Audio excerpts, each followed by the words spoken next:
Hello guys, कैसे हैं आप सब लोग। तो चलिए स्टार्ट करते हैं आज की क्लास। आपका अपना चैनल जी के A to Z स्टडी पे। और आप लोग स्वस्थ रहें, हंसते रहें, मुस्कुराते रहें, बिना कोई टेंशन लिए, ठीक है। तो बिना किसी लेट किए स्टार्ट करते हैं। आज का टॉपिक है जीन पियाजे, जो कि काफ़ी इम्पोर्टेंट है।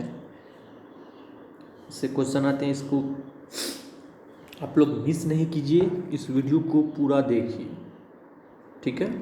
तो चलिए, जीन पियाजे साहब जो हैं, उन्होंने संज्ञानात्मक विकास की 4 अवस्थाएं दी है। कितनी अवस्था? 4 है। पहली अवस्था से स्टार्ट करेंगे हम लोग, जो कि इंद्रगामक अवस्था, ठीक है, जो 0 से 2 वर्ष के लिए होता है, जिसको हम लोग कहते हैं इंग्लिश में सेंसोरी मोटर स्टेज। इसमें बच्चा को मतलब इसमें इस अवस्था में 0 से 2 वर्ष की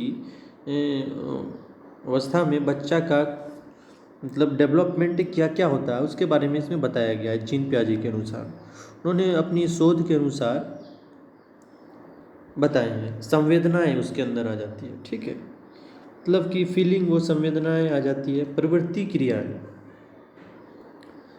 क्रियाएं वो करने लगते हैं। कोई चीज़ को हाथ से उठा लेते हैं, फिर रख देते हैं, मतलब उसको सिर्फ पहचानते नहीं हैं, और अनुकरण करते हैं वो, मतलब बातों को सुनने लगते हैं। जैसे खिलौने तोड़ना, ठीक है, खिलौने तोड़ना, ठीक है। तो दूसरा है पूर्व संक्रियात्मक अवस्था, 2 से 7 वर्ष के लिए, ठीक है। मतलब जीन पियाजे का दूसरा अवस्था है पूर्व संक्रियात्मक अवस्था, जो 2 वर्ष से 7 वर्ष तक होता है। तो इसमें जीन पियाजे क्या क्या करना है? वस्तु अस्थायित्व, मतलब बच्चे वस्तु को, मतलब किसी भी चीज़ को मतलब समझ जाते हैं ये क्या है। आत्म केंद्रिता, उसके अंदर अपना आत्म केंद्रित आत्मविश्वास होने लगता है, ठीक है। जीववाद उत्पन्न हो जाता है उसके अंदर। सूचकता, क्या सूचना है, मतलब क्या गलत सही है। विभेदीकरण, मतलब भेदभाव, बच्चे इसमें लड़ाई झगड़े करने लग जाते हैं, ठीक है। चलिए, तीसरा है मूर्त संक्रियात्मक अवस्था, जो कि 7 से 11 वर्ष के लिए होता है। इसमें तार्किक चिंतन, ठीक है, तार्किक चिंतन करना स्टार्ट कर देते हैं बच्चे, क्योंकि इसमें पूछा जाता है जीन पियाजे की कौन सी अवस्था है जिसमें बच्चा तार्किक चिंतन करना प्रारंभ कर देते हैं। तो मूर्त संक्रियात्मक अवस्था, और मूर्त चिंतन करते हैं इसमें, ठीक है। किसी चीज़ को देख के उसको उसके बारे में सोचने लग जाते हैं, चिंतन करने लग जाते हैं। पलटा भी गुण पाया जाता है, फौरन पलट जाते हैं, लड़ाई झगड़े करने लग जाते हैं।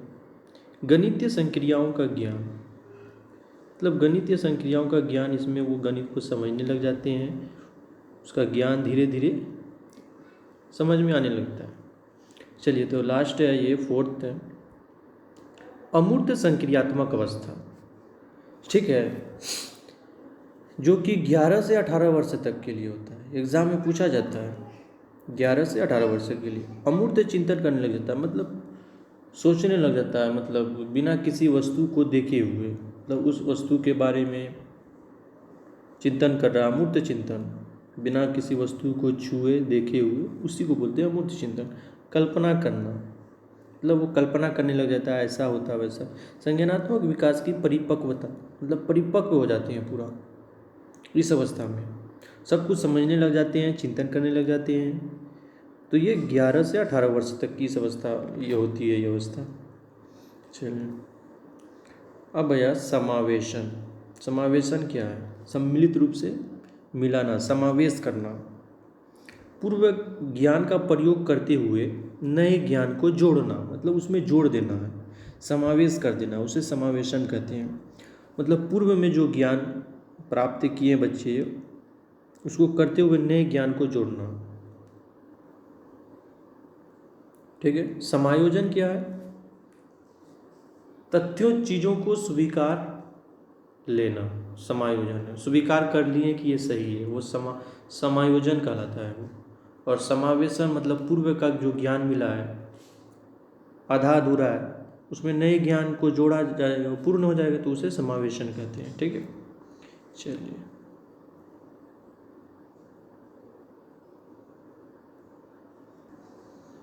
देखिए कोहल वर्ग है, कोहल वर्ग से 2 क्वेश्चन फिक्स है सीटेट में आने की।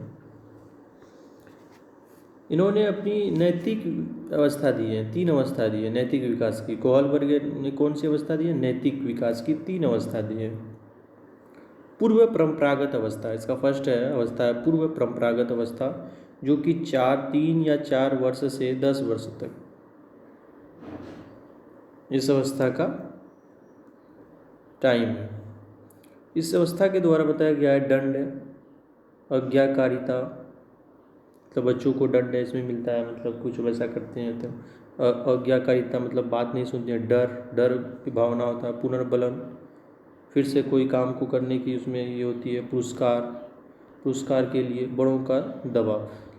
अगर ये क्वेश्चन आ गया पूर्ण परंपरागत अवस्था, मतलब दंड उसमें आ गया, आज्ञाकारिता, डर, पुनर्बलन, पुरस्कार, बड़ों का दबाव, एक भी ऑप्शन इससे मिल गया तो ये अवस्था का ये ऑप्शन सही होगा, क्योंकि सीटेट में पूछा जाता है पूर्व परंपरागत अवस्था में कौन सी क्रियाएं होती है। दंड भी आ गया उसमें, ये सब आ गया है। दूसरा चलिए, दूसरा परंपरागत अवस्था 10 से 13 वर्ष के लिए होता है। ठीक है, परंपरागत अवस्था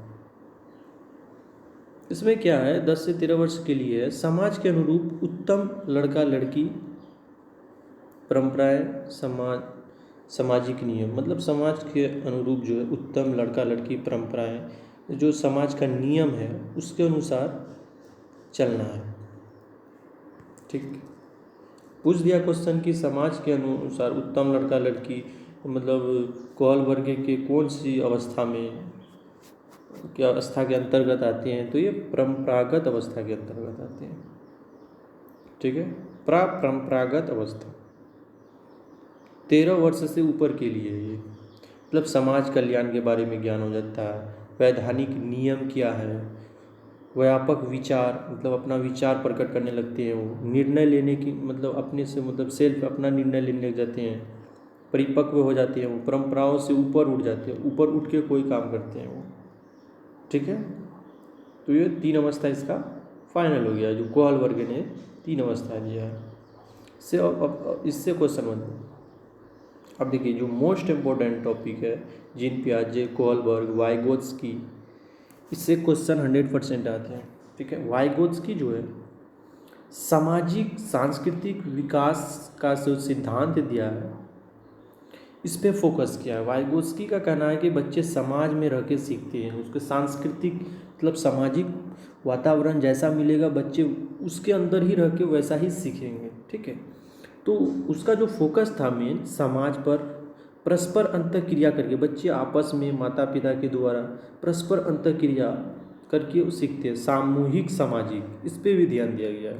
कार्य सहयोगात्मक, समस्या समाधान, मतलब कि इससे क्वेश्चन आते हैं, एक ऑप्शन उठा के दे देगा आपको कि मतलब कौन सा वैज्ञानिक इससे रिलेटेड है, तो ये वाइगोत्स्की समाज पे, अंतःक्रिया पे, सामूहिक सामाजिक कार्य, सहयोगात्मक, समस्या समाधान पे फोकस किए हैं।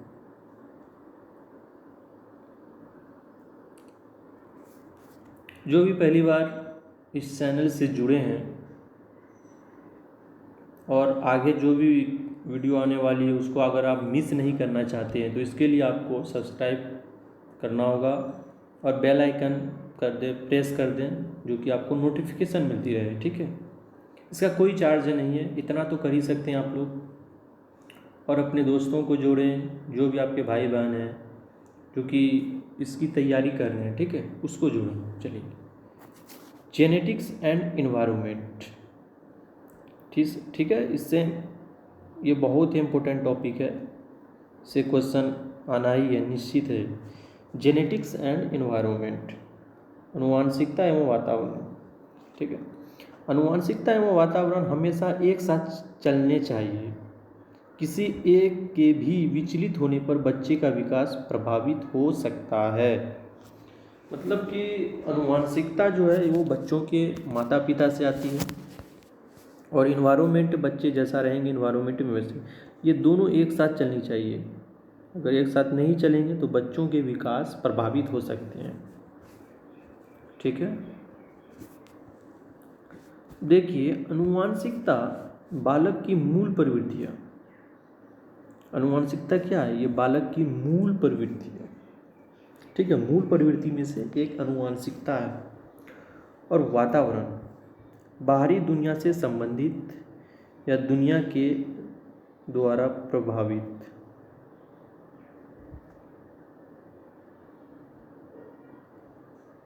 ठीक है, दुनिया के द्वारा प्रभावित मतलब वातावरण बाहरी दुनिया से संबंधित या दुनिया के द्वारा प्रभावित है वो। समाजीकरण जो है कि समाज के नियम, संस्कृति, मापदंडों के साथ समायोजन कर लेना समाजीकरण है। मतलब आप जिस समाज में रहते हैं उसके समाज के नियम, संस्कृति, मापदंडों के साथ चलना होगा। प्रथम मुख्य भूमिका क्या है? परिवार है समाजीकरण का। बच्चों में मतलब कि जो समाजीकरण होता है, मतलब भाषा सीखते हैं, नियम सीखते हैं, तो उसका मुख्य भूमिका कौन? परिवार, उसके माता पिता। गौण भूमिका है विद्यालय एवं पास पड़ोस, मतलब द्वितीय। पहला है परिवार, गौण है भूमिका विद्यालय एवं पास पड़ोस। ठीक, नेक्स्ट कि बाल केंद्रित शिक्षा जो है, चाइल्ड सेंटर्ड एजुकेशन। ठीक है, बच्चा कैसा हो, इसमें इस पे बल दिया गया है कि बच्चा कैसा हो। बाल केंद्रित शिक्षा में बच्चों को मतलब कैसा शिक्षा हो, बच्चा को कैसा होना चाहिए? सक्रिय होना चाहिए बच्चों को, केंद्र बिंदु सेंटर्ड फोकस होना, सर्वांगीण विकास बच्चों का होना चाहिए। इसमें स्वतंत्र छोड़ देना चाहिए बच्चों को, स्व अनुशासित, चिंता मुक्त होना चाहिए, प्रश्न पूछने वाला होना चाहिए, कार्यों में भाग लेने वाला, कोई भी कार्य हो उस कार्यों में भाग लें। मुख्य भूमिका, कोई भी चीज़ का मुख्य भूमिका उसमें अदा करने वाला होना चाहिए। समान अधिकार और सम्मान मिलना चाहिए। तब ये बाल केंद्रित शिक्षा के अनुसार ये सब चीज़ बच्चों के लिए होना चाहिए। बच्चों को ये सब चीज़ के लिए मोटिवेट करना चाहिए। ठीक है, अब देखिए शिक्षक का क्या भूमिका है। निर्देशक के रूप में बच्चा को निर्देश करना चाहिए कि ये काम, ये निर्देश, बस निर्देशक के रूप में। गौण भूमिका मतलब बच्चों के अनुसार चलना है, गौण भूमिका। सहायता देना बच्चों को, सहायता करने वाला। मार्गदर्शक, रास्ता दिखाना है क्या गलत सही है। आदर्श उसके अंदर डिसिप्लिन, शिक्षा मनोविज्ञान का ज्ञान ही होना चाहिए। शिक्षक को इतना चीज़, शिक्षक के अंदर इतने चीज़ का गुण होना चाहिए। मार्गदर्शक, गौण भूमिका, सहायता करने वाला होना चाहिए, आदर्श, शिक्षा मनोविज्ञान का ज्ञान होना चाहिए, जरूरी है। प्रगतिशील शिक्षा, ठीक है, ये भी टॉपिक, जितने भी टॉपिक करा रहे हैं उस टॉपिक से क्वेश्चन आना निश्चित है। 2 क्वेश्चन 3 क्वेश्चन इस टॉपिक से आते हैं। पेडागोजी है, इससे क्वेश्चन आएंगे। प्रगतिशील शिक्षा के क्षेत्र में प्रत्येक नई चीज़ है, मतलब कोई भी नई चीज़ें अगर सीख रहा है बच्चा तो प्रगतिशील शिक्षा ही तो हो रहा है। अब लैंगिक मुद्दे, इससे भी क्वेश्चन आते हैं। मतलब नर तथा मादा के बीच भेदभाव करने वाली प्रत्येक चीज़ नकारात्मक है। आपको भेदभाव नहीं करना है लैंगिक मुद्दे को लेकर। किसी चीज़, कोई भी लिंग को बढ़ावा नहीं देना है आपको। समाज में या स्त्री हो पुरुष हो सबको समान रखना है। इससे नकारात्मक चीज़ें देखने को मिलती है। अब देखिए व्यक्तिक विभिन्नता, मतलब व्यक्तियों में अपना अपना भिन्नताएं पाई जाती है। कोई, किसी का बुद्धि ज़्यादा विकसित होता है, किसी का कम, हाइट सब लेके प्रत्येक व्यक्ति में दूसरे व्यक्ति से जो कुछ भी अलग है वही व्यक्तिक विभिन्नता है। जैसे रंग रूप, लंबाई, पढ़ने का तरीका, बुद्धि, सामाजिक गुण, हुनर, समस्याएं, रुचि इत्यादि आदि। मतलब ये चीज़ हर व्यक्ति में अलग अलग पाई जाती है, किसी में कम, किसी में ज़्यादा। लंबाई, रंग, रूप, सामाजिक गुण, हुनर सभी में अलग अलग पाए जाते हैं, बराबर नहीं कर सकते हैं। सभी व्यक्ति में बराबर नहीं हो सकता है। देखिए, मूल्यांकन, एवोल्यूशन, मतलब अधिगम का एक महत्वपूर्ण टॉपिक है ये मूल्यांकन। अधिगम का मूल्यांकन मतलब जो बच्चों को आपने क्लास में पढ़ाया है एक शिक्षक के रूप में, उसका मूल्यांकन करना है। तो अधिगम का मूल्यांकन जो सिखाने के बाद हो, जैसे आप एक चैप्टर पढ़ा दिए हैं, अब उसका टेस्ट लेना है, तो ये सिखाने के बाद होगा, ये अधिगम है, अधिगम का मूल्यांकन। ठीक। इवोल्यूशन, दूसरा अधिगम के लिए मूल्यांकन, मतलब अब अधिगम जो पढ़ाए हैं उसका मूल्यांकन करना है, वह मूल्यांकन जिसका उद्देश्य कुछ सीखना या सुधार करना है। ठीक है, जिसका उद्देश्य कुछ सीखना या सुधार करना, अधिगम के लिए मूल्यांकन यहाँ पे हो रहा है। ठीक है। तीसरा, अधिगम के रूप में मूल्यांकन, मतलब अधिगम के रूप में हमको मूल्यांकन कर, ऐसी गतिविधियां जिसमें अधिगम और मूल्यांकन दोनों एक साथ चल रहे हो। अधिगम भी हो रहा है और मूल्यांकन भी हो रहा है साथ साथ, मतलब पढ़ा भी रहे हैं, फिर उसको मतलब बच्चों को पूछ रहे हैं क्वेश्चन, इससे हमको पता चल रहा है मूल्यांकन की बच्चों को समझ में आ रही है या नहीं रही है। तो अधिगम के रूप में मूल्यांकन मतलब अधिगम के साथ साथ मूल्यांकन दोनों एक साथ चल रहे हैं। तो अधिगम के रूप में मूल्यांकन हो रहे हैं, दोनों एक साथ हो रहे हैं। विद्यालय आधारित मूल्यांकन, अब विद्यालय आधारित बोर्ड की परीक्षा से पहले जितने भी मूल्यांकन होते हैं वे विद्यालय आधारित होते हैं। मतलब आपका बोर्ड का एग्ज़ाम जो होता है उससे पहले जो स्कूल में जितने भी मतलब आप जहाँ पे पढ़ाई कर रहे हैं जो भी स्कूल से, उस पर जो भी परीक्षाएं होती है तो क्या होती है, विद्यालय आधारित मूल्यांकन है। मतलब आपको बोर्ड के एग्ज़ाम के लिए तैयार किया जा रहा है, अब मूल्यांकन किया जा रहा है आप सक्षम है कि नहीं है, तो ये विद्यालय आधारित मूल्यांकन हो गया। बोर्ड परीक्षा से पहले जितने भी मूल्यांकन होते हैं विद्यालय आधारित मूल्यांकन होते हैं। ठीक है। चलिए नेक्स्ट, रचनात्मक, रूपात्मक, अनौपचारिक आकलन, कक्षा में पढ़ाने के बाद तुरंत हाथों हाथ बच्चों का फीडबैक लेना, मतलब कक्षा में पढ़ाने के बाद फ़ौरन उसका फीडबैक लेना, हाथों हाथ उसको उस क्वेश्चन के द्वारा उसका फीडबैक लेना, समझ में आया नहीं क्वेश्चन के द्वारा पूछ के। तो ये क्या कराएगा, रचनात्मक, रूपात्मक, अनौपचारिक आकलन, मतलब फ़ौरन उसका आकलन कर लिए, पढ़ाएं जस्ट उसका क्वेश्चन के थ्रू उसका फीडबैक ले लिए कि समझ में आ रहा है या नहीं। अब देखिए, सतत और व्यापक मूल्यांकन, ये भी एक इम्पोर्टेंट, मतलब जितने भी टॉपिक है ना सब इम्पोर्टेंट है, इससे क्वेश्चन है, सिलेक्टेड टॉपिक है इसे, सतत एवं मूल्यांकन। ठीक है। अब इसको समझिए आप लोग, सतत का क्या अर्थ है और व्यापक का क्या अर्थ है। ठीक है, सतत का मतलब हुआ समय समय पर लगातार बच्चों के स्तर की जांच करते रहना, समय समय पर बच्चों के स्तर की जांच करते रहना। ठीक। व्यापक क्या हुआ, बच्चों के सभी क्षेत्रों का आकलन करना है, किस क्षेत्र में बच्चे कमज़ोर हैं उसका आकलन करना है, और सतत समय समय पर लगातार बच्चों की जांच करते रहना है। इसके उपरांत इसके बाद निदानात्मक परीक्षण, मतलब बच्चों की कमियों तब जांच कर लिए, अब निदानात्मक उसका परीक्षण करेंगे कि बच्चों की कमियों, त्रुटि, समस्याओं, कठिनाइयों का पता लगाना है कि क्यों उसको त्रुटि वो कर रहा है, क्यों समस्या आ रहा है, क्यों कठिनाइयाँ उसको उत्पन्न हो रही है किसी भी चीज़ को सीखने में, इसका पता लगाते हैं निदानात्मक परीक्षण के द्वारा।